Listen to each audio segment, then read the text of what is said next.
Assalamualaikum warahmatullahi wabarakatuh. Salam Salam guguk gubuk apu. apu.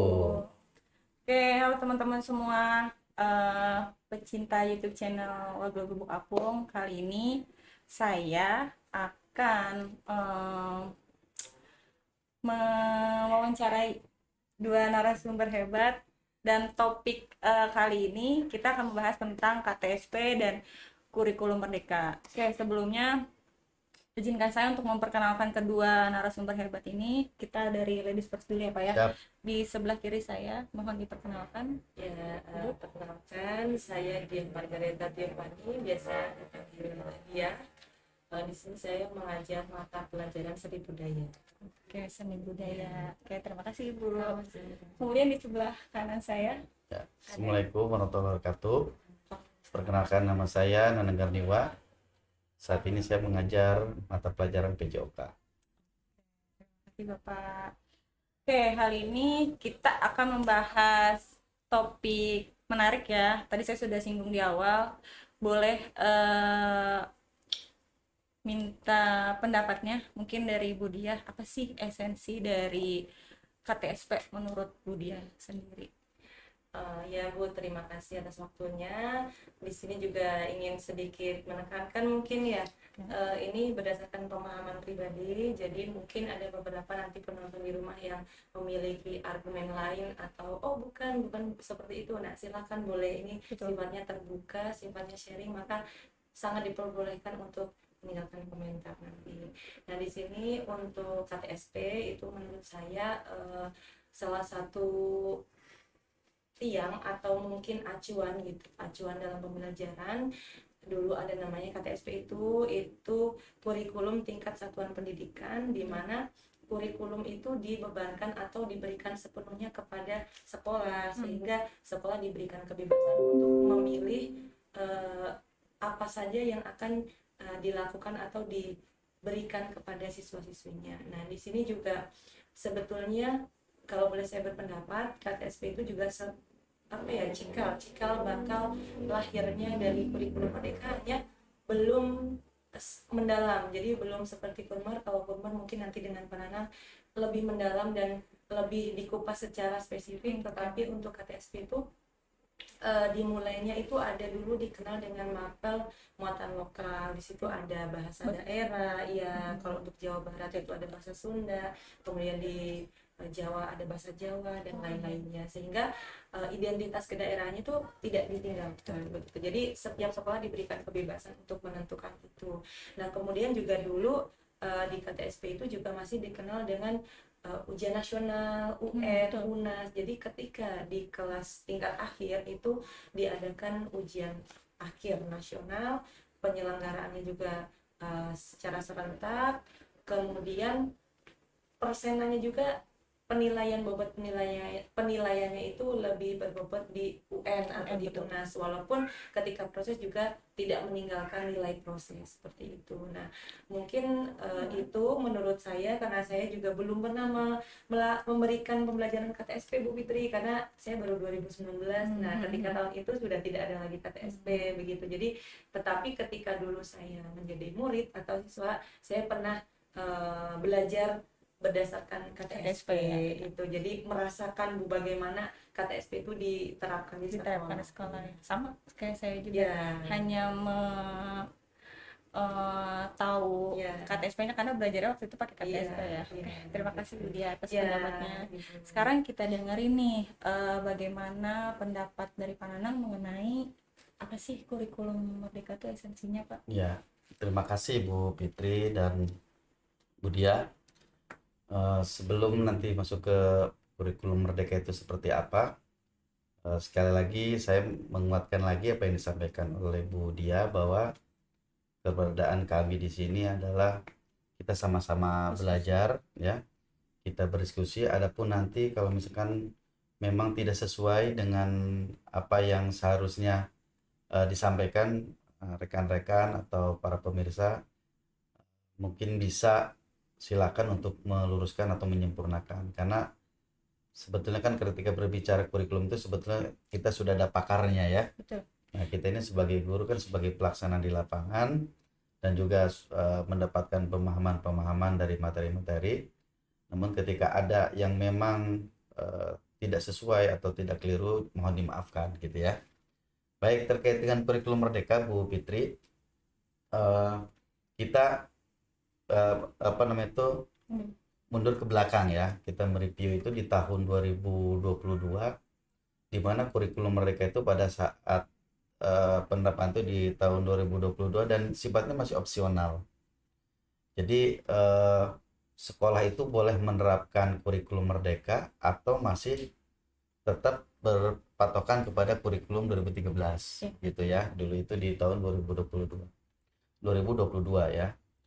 Nah, di kurikulum Merdeka itu, kalau di Merdeka Belajar itu ada, kita dibagi menjadi 3 tuh. Sekolah itu boleh mau memakai mana nih, mau Merdeka Belajar, apakah Merdeka Berubah atau Berbagi gitu ya. Itu masih sifatnya opsional. Nah, seiring berjalan waktu, pada akhirnya kurikulum Merdeka itu harus diterapkan oleh sekolah, oleh seluruh sekolah yang ada di Indonesia ya, secara nasional. Nah, ini juga kadang-kala masih ada miskonsepsi nih antara kurikulum Merdeka dengan kurikulum nasional. Sebetulnya sama, kurikulum Merdeka dan kurikulum nasional itu adalah sama-sama kurikulum Merdeka.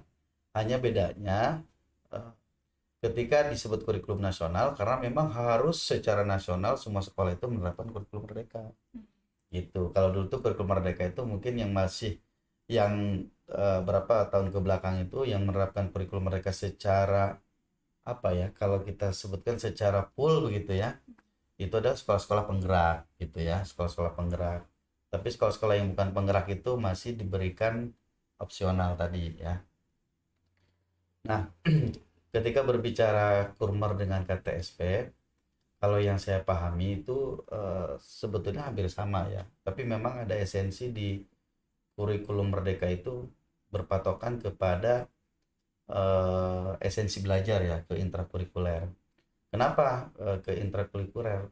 Karena di situ murid diberikan kebebasan untuk memilih minat dan bakatnya. Bahkan kalau Bu Fitri, Bu Dia perhatikan di mata pelajaran sekarang itu, contoh di pelajaran saya saja, ada, saya seharusnya 3 jam pelajaran ya, tetapi 1 jam itu dipakai untuk penguatan profil pelajar Pancasila. Nah, ini juga salah satu yang paling mendasar tuh. Ada yang disebut selain intrakurikuler, ada kokurikuler ya. Jadi penguatan proses pembelajaran dan karakter di luar jam pelajaran, yaitu P5 ya kan. Seperti saya nih, olahraga yang harusnya 3 jam itu sebetulnya bukan berarti olahraga itu menjadi berkurang, tidak sebetulnya. Tetap 3 jam, hanya 1 jamnya itu dipakai untuk P5 tadi gitu ya. Itu kan untuk kokurikulernya. Nah, termasuk dengan minat dan bakat, termasuk dengan mata pelajaran ya. Ada yang disebut dengan peminatan siswa mau memilih mata pelajaran apa begitu ya. Atau juga di ekstrakurikulernya kan sesuai dengan bakatnya. Jadi memang kurikulum Merdeka ini bagaimana menciptakan sumber daya manusia yang unggul gitu ya. Sumber daya manusia yang unggul, bukan jadi holistik, bukan hanya secara potensi, namun juga secara karakter. Apalagi kita ada yang namanya itu profil pelajar Pancasila tadi, yang penguatan yang di P5 itu ya. Jadi sebetulnya itu esensinya itu. Terus ada satu lagi di kurikulum Merdeka itu, atau sekarang di Merdeka Belajar lah gitu ya, itu kan terkait dengan ujian nasional yang sebelumnya ujian nasional ada itu di apa? Diadakannya. Digantikan dengan yang disebut dengan ANBK, di mana pesertanya itu ada kelas 11 berjumlah 40 orang, dan itu sifatnya disampling. Jadi bukan berdasarkan tingkat kemampuan atau intelektualnya, oh sini yang paling pintar diambil, enggak. Jadi memang itu disampling, random sampling langsung ya. Dan yang paling mencolok lagi adalah di mana ada pergantian istilah atau penyederhanaan yang sebelumnya di RPP menjadi modul ajar gitu ya. Silabus menjadi ATP, alur tujuan pembelajaran, dari tujuan pembelajaran menjadi CP gitu ya. Jadi yang seperti itu. Tapi kalau kita melihat pada prinsipnya, kalau kalau saya boleh berpendapat itu sebetulnya dua-duanya bagus gitu ya. Betul. Dua-duanya bagus antara KTSP dengan kurikulum Merdeka ini. Hanya tujuan kurikulum Merdeka itu menurut saya itu adalah untuk apa namanya? Untuk menjawab tantangan zaman gitu. Menjawab tantangan zaman di abad di abad 21 di mana sekarang sudah bukan 4.0 lagi tapi sudah 5.0, di mana coba bayangkan Bapak Bu Piti dan Bu Dia, perhatikan, tidak ada di sekolah kita, hampir mayoritas itu anak-anak pasti sudah menggunakan gadget gitu kan, dan menggunakan gadget gitu. Nah ini di kurikulum Merdeka ini untuk menjawab tantangan itu. Jadi bukan hanya anak itu eh, cerdas secara intelektual ya, tetapi juga cerdas secara sosial emosional gitu, melalui apa ya tadi P5 tadi, penguatan karakter. Nah ini karena kalau kita hubungkan nih dengan agama itu ya, kan di agama itu adab itu harus lebih tinggi dari ilmu gitu ya. Kalau saya melihat itu sebetulnya sosial emosional itu lebih kepada adab di dalamnya itu ya. Kalau saya melihat itu gitu ya. Jadi jangan sampai kemampuan kreativitas, kemampuan anak itu memang harus diimbangi dengan karakter yang baik gitu. Jadi jangan sampai anak itu dia bekerja keras tapi culas, kan nggak bagus gitu ya. Tapi tapi dia pekerja keras tapi dia juga jujur, kan pengennya begitu ya kan. Nah itulah menurut saya kurikulum Merdeka itu seperti itu.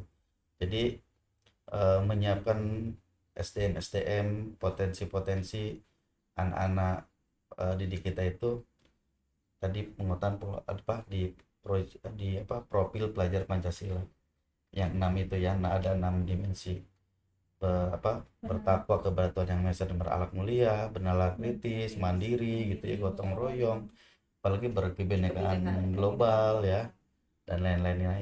Itulah yang esensi yang di apa namanya ditekankan ya di kurikulum Merdeka gitu. Nah itu sih kalau sepemahaman saya ya. Jadi kalau pemirsa misalkan ada yang berpendapat ada yang keliru ya, Bisa nanti. mangga silakan diluruskan. Kalaupun ada yang kurang mangga silakan ditambahkan gitu. Tinggal itu ya Bu Fitri, Bu Dia. Ya, baik, terima kasih Pak Nanang. Ya. Bisa saya simpulkan mungkin ya, kalau sebetulnya tidak ada perbedaan antara kurikulum Merdeka dan KTSP ini, semuanya bagus. Tapi memang seiring perkembangan, perubahan zaman, kita harus meningkatkan lagi kualitas pendidikan kita. Ya, kan? betul. Tidak mungkin kita hanya merujuk di yang dulu terus, karena kan memang sekarang teknologi semakin canggih, anak-anak pun harus semakin bisa meng-create ya, kalau dalam bahasa Inggris harus bisa mencipta, harus bisa menciptakan apa ya, mungkin apa yang menjadi potensi mereka nanti gitu. Mungkin itu dari saya. Oke, terakhir boleh saya minta closing statementnya mungkin dari Bu Dia mengenai KTSP sendiri. Mungkin kalau menurut saya sedikit saja. Jadi memang Kurmer itu penyempurnaan dari KTSP. Jadi segala sesuatu itu harus selalu bergerak ke arah yang lebih baik, bergerak ke arah kemajuan. Kemudian memang peserta didik atau anak-anak zaman sekarang itu kan memang lebih kritis ya. Kemudian tadi menjawab tuntutan zaman yang mungkin karena memang anak-anak zaman sekarang itu tidak hanya pandai di bidang akademik, tapi juga sosial emosional itu juga salah satu bentuk apa ya, kecerdasan juga gitu.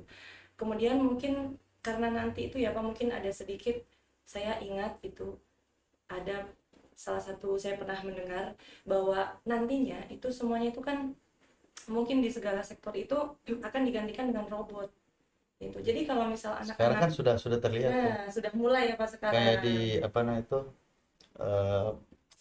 tol. Ya di tol itu Dulu sudah, kan kalau kita ini bayar gitu ya, ya, sekarang udah tinggal sekarang tek sudah gitu. dengan tap Iya, saja. betul. Jadi Sepakat ya itu. ya itu karena nantinya itu semua akan berkembang ke arah sana, teknologi itu sangat berkembang pesat. Jadi kalau hanya mengandalkan kecerdasan pengetahuan dan akademik itu tidak cukup, karena robot itu tidak punya karakter dan tidak punya Ya, kepandaian atau kecerdasan sosial ya, emosional. Tidak ada robot yang memiliki rasa empati, Betul. tidak ada robot yang memiliki rasa tanggung jawab. Kemudian tadi robot yang diajarkan P5 itu kalau saya tidak akan bisa, tidak akan pernah bisa menggantikan itu, sehingga siswa-siswi atau peserta didik zaman sekarang itu harus selalu digembleng dan dibekali lah ya dengan kecerdasan karakter juga, itu sebagai penyeimbang, karena tadi kecerdasan akademik itu tidak akan cukup di zaman nanti itu. Seperti itu sih Bu. Baik, terima kasih Bu Dea. Berarti kita nggak boleh kalah ya sama teknologi. Ya,